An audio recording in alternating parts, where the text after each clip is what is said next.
Welcome to Wicked Housewives on Cape Cod, Living the Dream, a show that celebrates ordinary people who do extraordinary things. Hear what motivated them to attain their goals, see which circumstances molded their character and turned them into everyday heroes. Learn more about this show and the hosts for Wicked Housewives on Cape Cod TV and radio on Facebook. Now here are your hosts, the Wicked Housewives on Cape Cod, Kathleen O'Keefe Canavas and Lori Boyle. Welcome to Wicked Housewives on Cape Cod. My name is Lori Boyle, and the lovely lady at the other side of the table is Kat Canavas, the other Wicked Housewife. And today we're going to continue our chat with General Gordon Sullivan.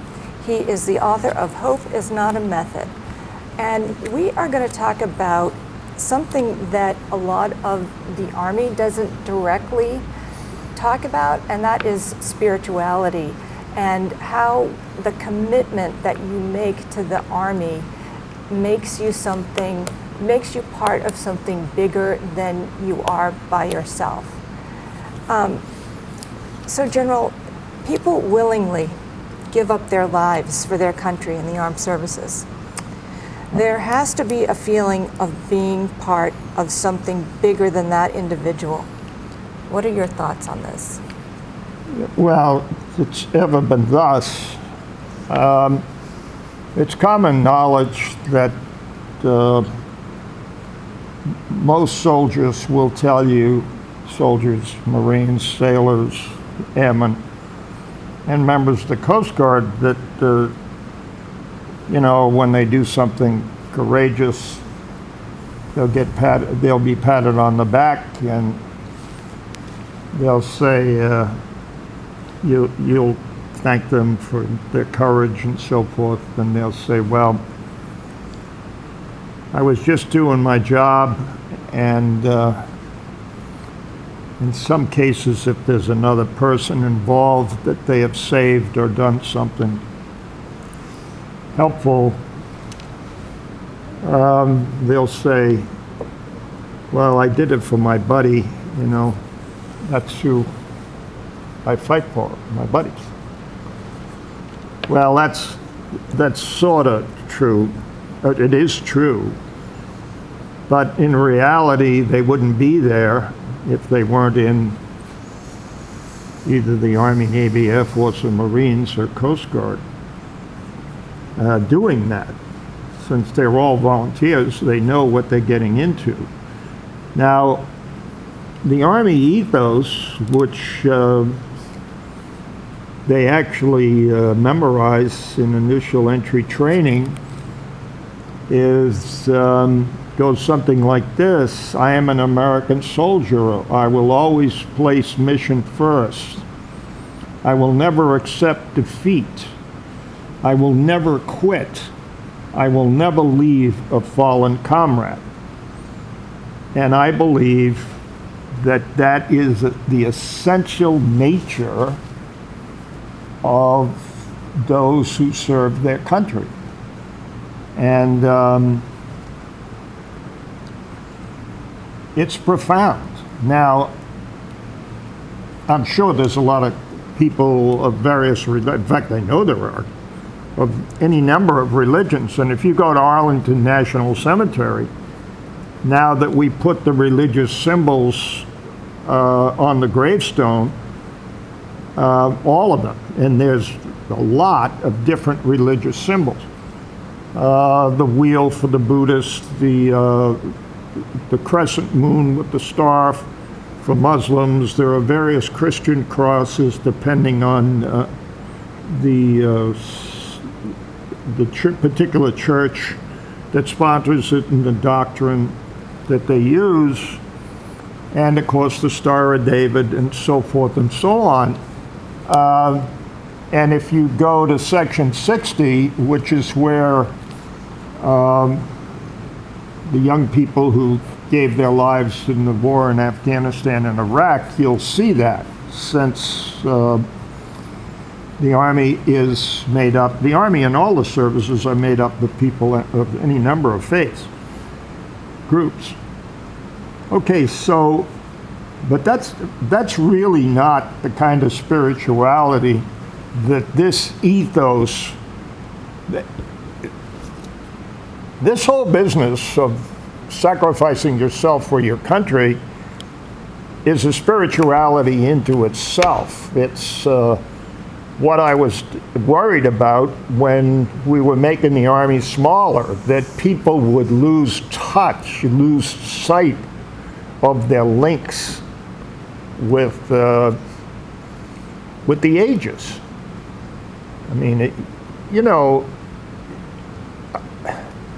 if you look at the American Revolution at Saratoga, 15,000 militia from the Northeast and the 13 colonies actually showed up to fight the British.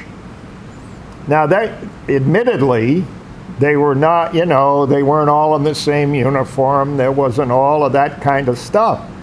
But we have a long, proud history of people serving their country selflessly. And they certainly, given that most of them walked there themselves,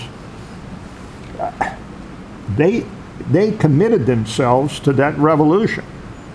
And if we had lost, they were all traitors and they would have been executed, hung up down on some dock somewhere to be pecked at by the seagulls or whatever. And this is serious business. And there is some form of spiritual factor built into people who do what I did. And it's not actually religion, but it's a spirit. And if you, well, we've got some stuff here that probably will give you a better feel for it, but Yeah. yeah. Well, let's talk about that. You've just won the Marshall Foundation Award for 2016. And in order to do this, the justice and service it deserves, I'm going to read to you what this means, the criteria for this award. It's awarded annually for selfless service to the United States of America. This implies service in more than one area or under extraordinary circumstances. For example, when a military figure is considered for the award, it will not be awarded only for military service unless such distinguished service was performed under extraordinary circumstances.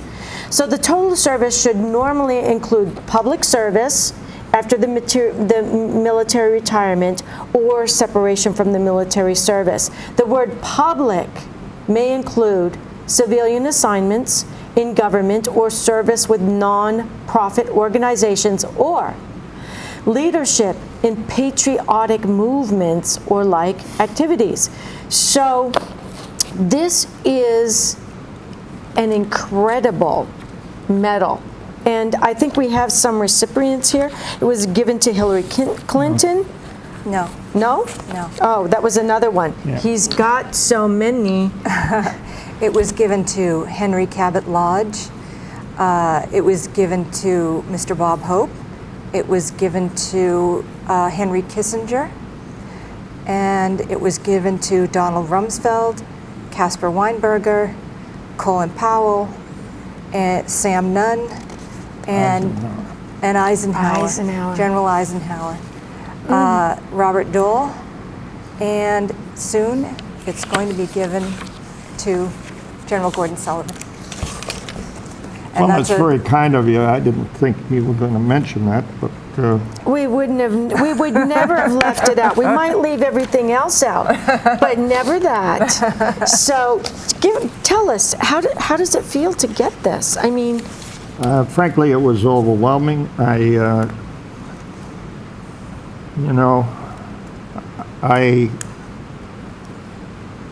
never thought that my name would be mentioned with any of those men. Madeleine Albright, so men That's and right. women. Tom Brokaw, Madeleine Albright, and others. Many others. Anyway, Many, so many I'm, recipients. you know, I'm honored.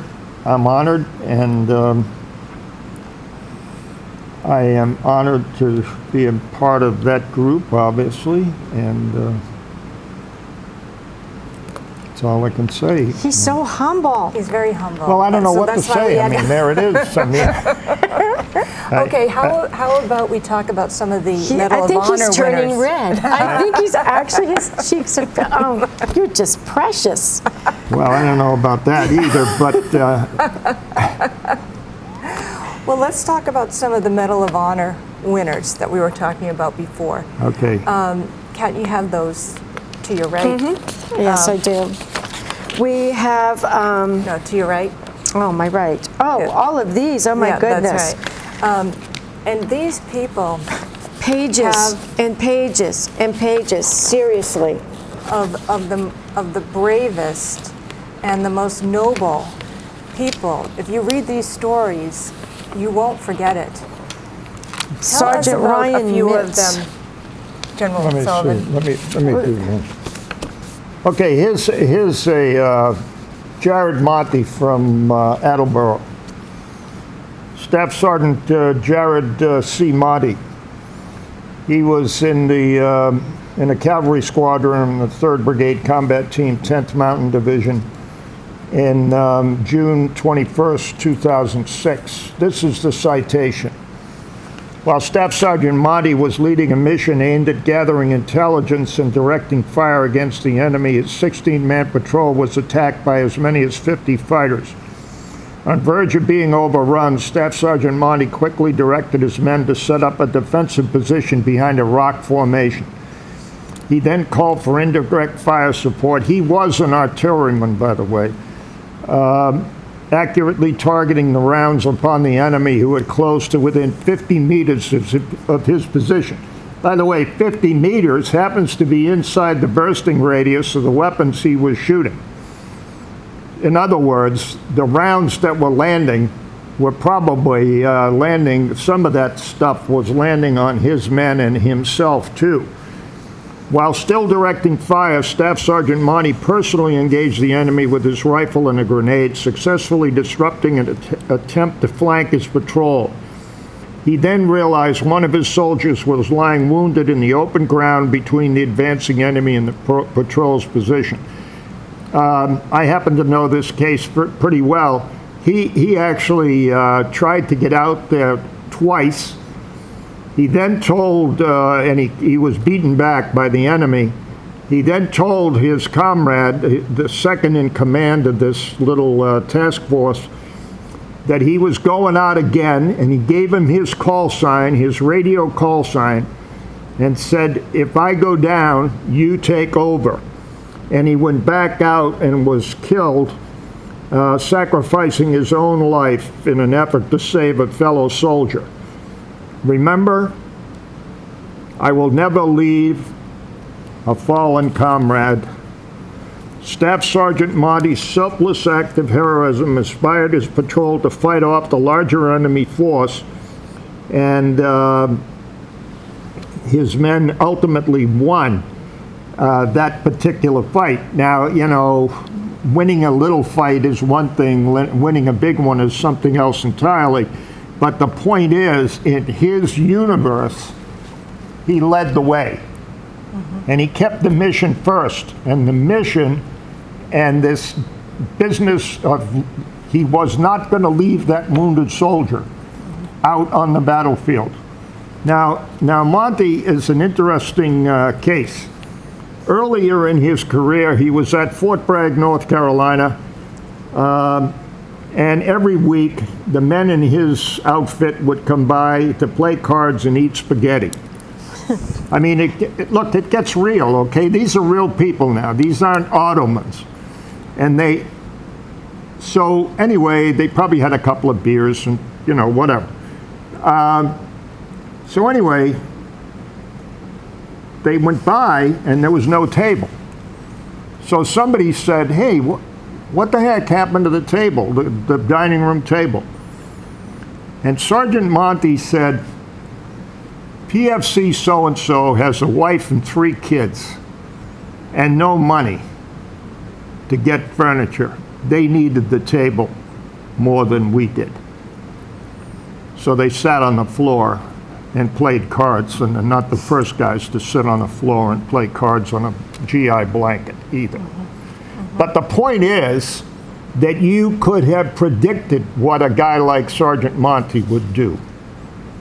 Ross McGinnis, Blue Spaders, 1st Battalion, 26th Infantry, 1st Infantry Division. He distinguished himself by acts of gallantry and intrepidity above and beyond the call of duty while serving as a gunner on a Humvee.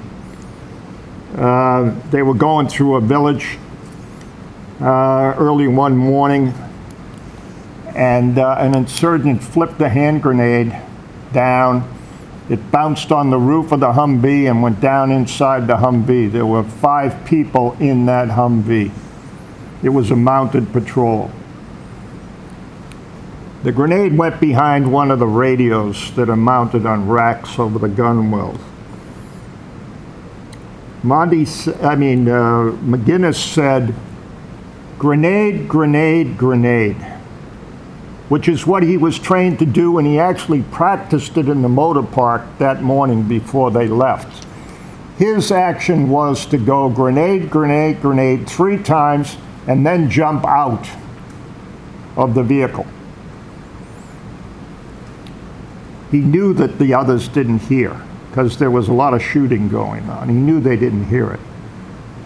So he backed up against the radio and absorbed the explosion.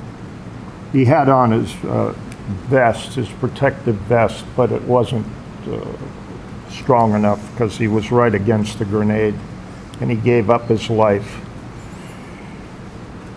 The 4 men survived. The 4 other men in the vehicle survived. I was at the ceremony when each of the 4 men got up when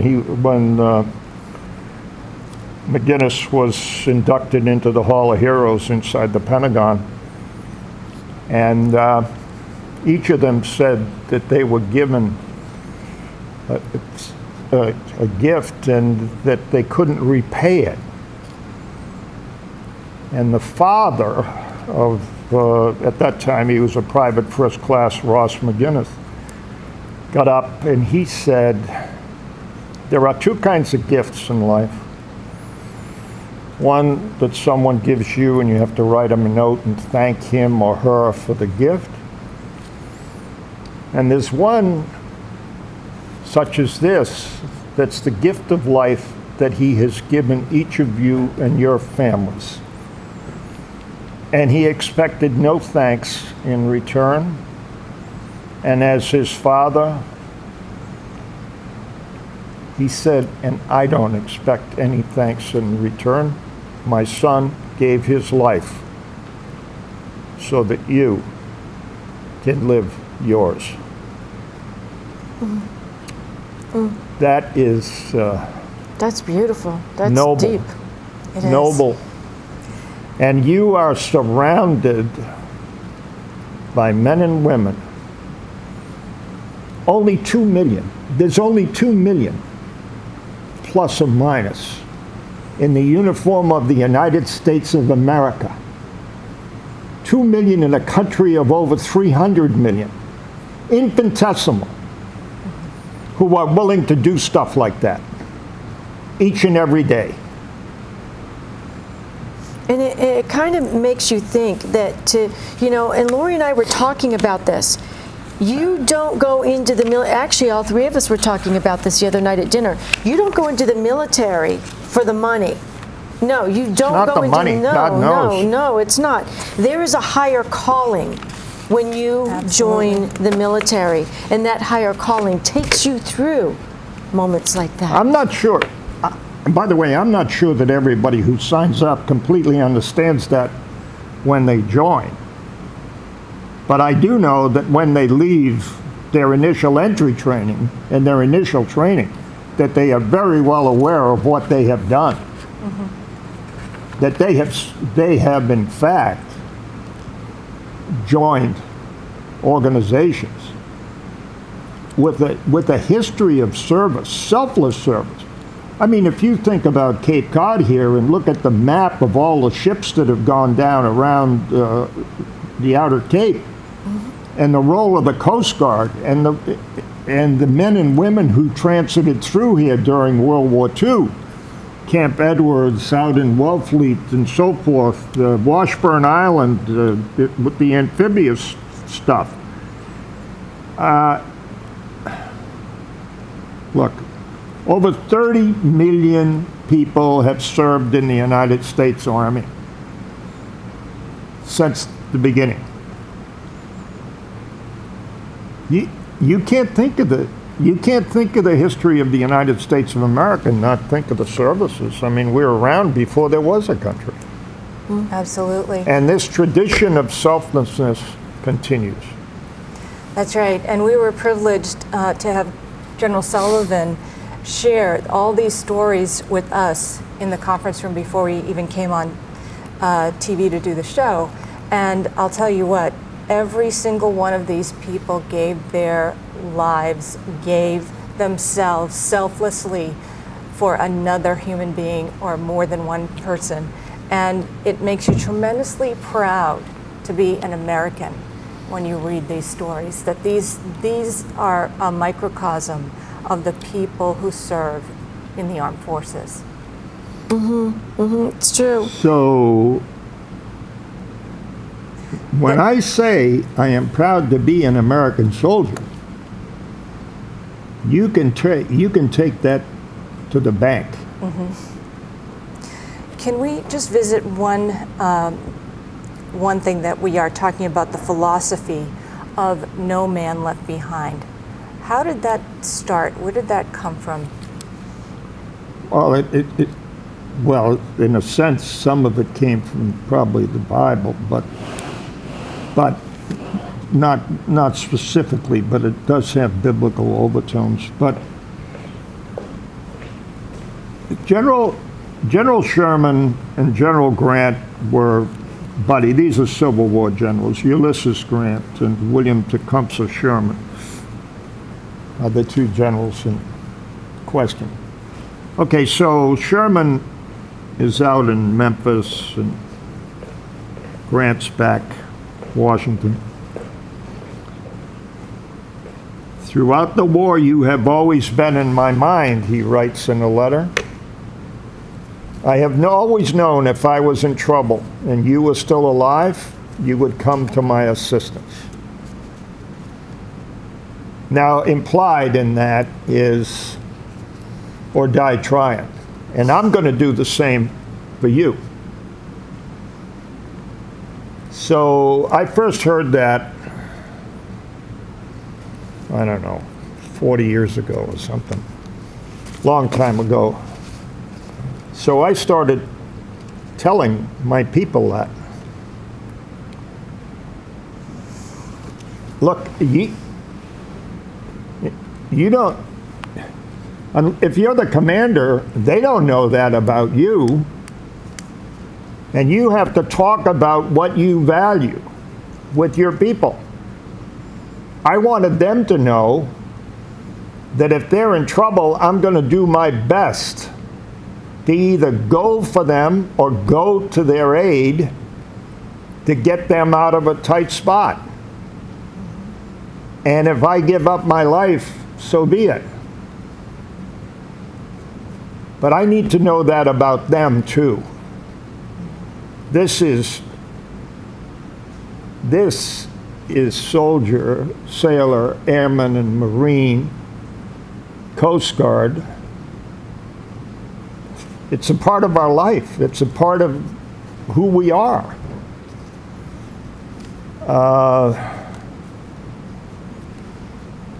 And it's important. It's very, it gives you that, it's beyond words. So you shared a beautiful story about an American Indian who performed a feather yeah. ceremony that you saw, and it touched my heart. Okay, Can you so share that with us? The 1st Infantry Division went ashore at Omaha Beach on the 6th of June, 1944.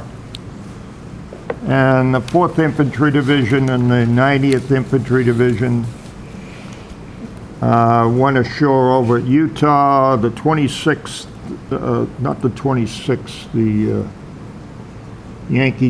the Dixie Division from Virginia went ashore with the Big Red One at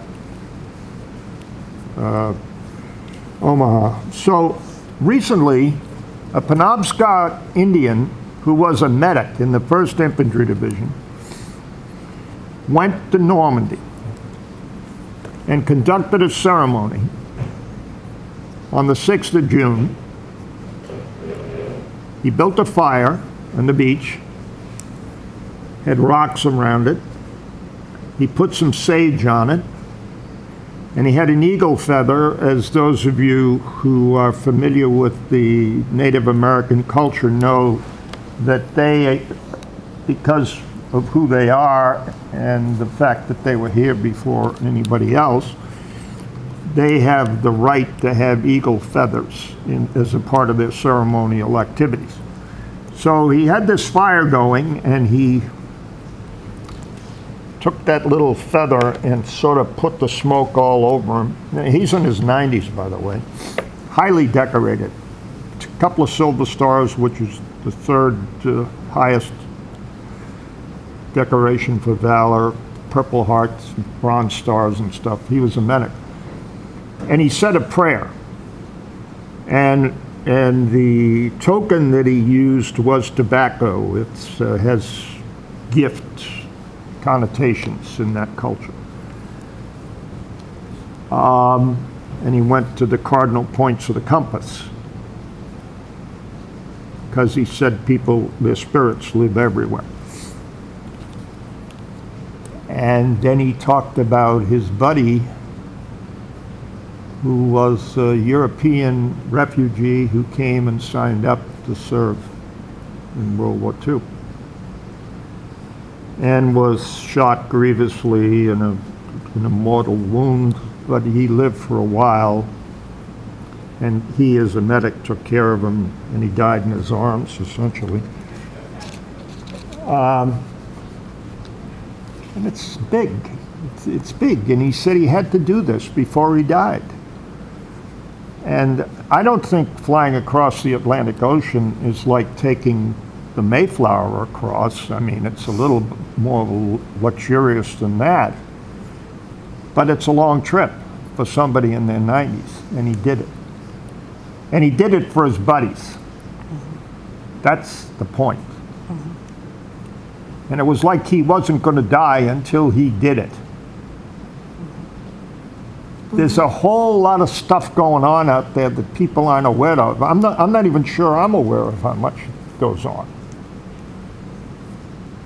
This is a brother and sisterhood that one of these men, a guy by the name of Junta, one of the Medal of Honor recipients, in his book said he was in this horrible firefight up in Afghanistan, some God-forsaken part of Afghanistan, and he and another soldier were just pouring ammunition on these guys. And as the soldiers or people who do hunting know, every once in a while you have to stop because your weapon gets so hot, and then you have to load it with ammunition. You have to reload and so forth. Well, anyway, he turned around to see if the other guy was there, and he was, and he said to him, "You doing okay?" And the guy smiled, and he said, "Yeah, I'm doing fine. How are you doing?" He said, "Good." He said he was doing fine too. But then he said it dawned on him at that moment that there is this invisible bond that will never be broken between him and the other soldier. That they were there, just the two of them, in their particular sector. and they were bonded forever. And that's the spiritual connection between soldiers. They are connected. And you talked about the militia, the Lexington militia, and it started there too. Those men felt the same bond. The same. It's just built into people. And anyway, it doesn't happen by mistake. It happens by training. It happens by senior leaders talking about it. And if you are in business and you can get anywhere close to that kind of comradeship and commitment, every organization has a history. Can you leverage the high points in your history? That's a question. No situation is ever the same as it was 2 years ago, but there are some aspects of it which will involve people, the commitment of people to step up. Well, I have to tell you, you know, if that tobacco was the Indian's gift to all of his fallen comrade, you have certainly been a gift to us, and we are passing you on to our audience today. Thank you again so much for coming and spending this time with us. And for those of you who may not have seen the first part, General Gordon Sullivan is the author of Hope is Not a Method, and he has certainly shared that again in this portion of the interview, dealing with spirituality in the military. It may not be exactly what you've always thought spirituality may be, but it's still there, possibly in another form. And it's what holds all of those soldiers together and makes their leaders go out and face that gunfire, and makes those soldiers back up against the radio equipment and take the full blast of whatever has been thrown in their way. And that's what we're talking about today. We're talking about a deeper part of the military that goes beyond just guns, ammunition, and war. It's that thread that runs through all of their hearts, all of their souls, that thread of spirituality that connects them. Look, I'm proud to have been an American soldier, and I am proud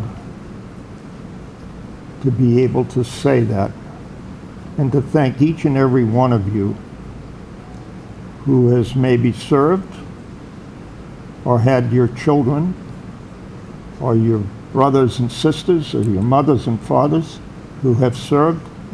And I am proud of each and every one of you, and thank each of you for your support. In spite of what you hear, we know that the American people are with us, because we're with you. We are from you, and we are very proud of that. Thanks a lot. Another thing that we're very proud of you, General, for your service, but also for founding the Marshall Legacy Institute that trains dogs, mine detection dogs. And these dogs are flown all over the world to do what they are trained to do, which is find landmines. General, why did you found this particular charity? To give back. To give back to myself. I'm not the only one. There was 4 of us, 3 colonels and myself.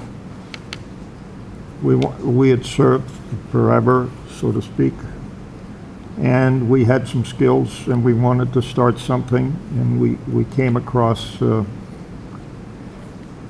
dogs and mines. Dogs actually have a very well-developed olfactory system of their own.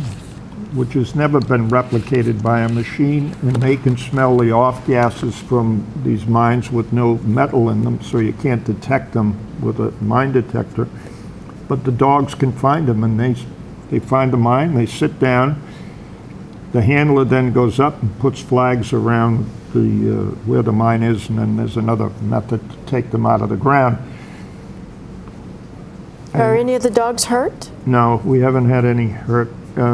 We have over 200 dogs in 11 mine-affected countries, and we have cleared millions of acres and put it back into use for farms and so forth and so on.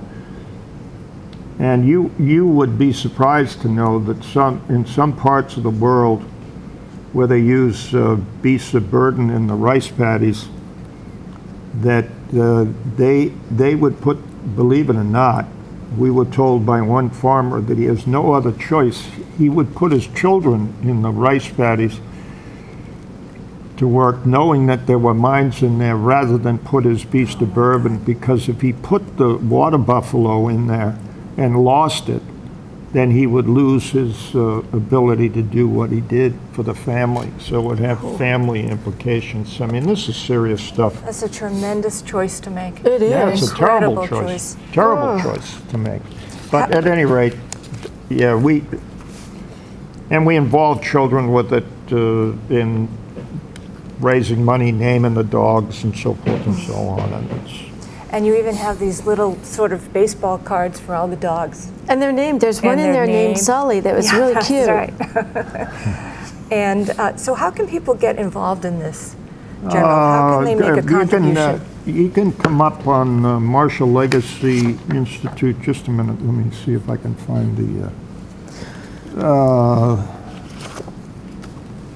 It's all kinds of the stuff website? up here. Yeah, the website. What is it? Marshall-legacy.org.